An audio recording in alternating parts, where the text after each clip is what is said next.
എല്ലാവർക്കും നമസ്കാരം. ഉത്തര കേരളത്തിൽ കെട്ടിയാടുന്ന ഭൈരവൻ തെയ്യത്തിൻ്റെ ഐതിഹ്യം എന്താണെന്ന് നമുക്കൊന്ന് നോക്കാം. ശിവസങ്കല്പത്തിലുള്ള തെയ്യമാണ് ഭൈരവൻ. ബ്രഹ്മ ശിരസ്സറുത്ത പാവം തീർപ്പാനായി കപാലവുമായി ഭിക്ഷയ്ക്കിറങ്ങിയ ശിവസങ്കല്പമാണിത്.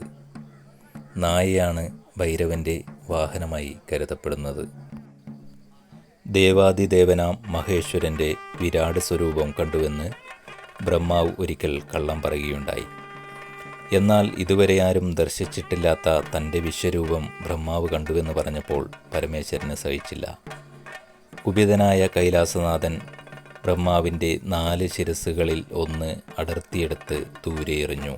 ഇതിൻ്റെ ഫലമായി ശിവന് ബ്രഹ്മഹത്യാ ശാപം ഏൽക്കുന്നു. 12000 സംവത്സരം കപാലവുമേന്തി മനുഷ്യലോകത്ത് ഭിക്ഷയാചിച്ച് നടക്കട്ടെ നീ. ബ്രഹ്മദേവൻ ശിവനെ ശപിച്ചു.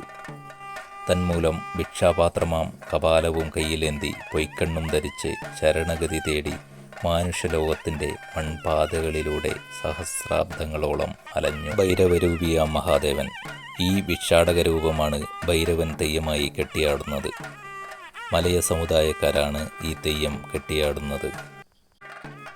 പൊലിക പൊലിക ദൈവമേ പൊലിക ദൈവമേ, എടുത്തുവെച്ച 4 മണിപീഠം പൊലിക ദൈവമേ, മടക്കിയിട്ട പുള്ളിപ്പൂവാട പുലിത്തോൽ പൊലിക ദൈവമേ, കടഞ്ഞുവെച്ച ഭിക്ഷാപൂരക്കോൽ പൊലിക ദൈവമേ എന്നാരംഭിക്കുന്ന പാട്ട് ഭൈരവൻ തെയ്യത്തിൻ്റെ പൊലിച്ചുപാട്ടിലുള്ളതാണ്.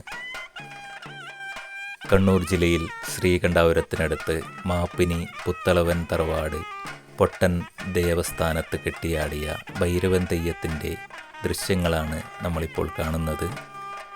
കോലധാരി ബ്ലാത്തൂർ ജയൻ പണിക്കർ. എല്ലാവരും ഭൈരവൻ തെയ്യത്തിൻ്റെ വീഡിയോ പൂർണ്ണമായി കാണുമെന്ന് പ്രതീക്ഷിക്കുന്നു.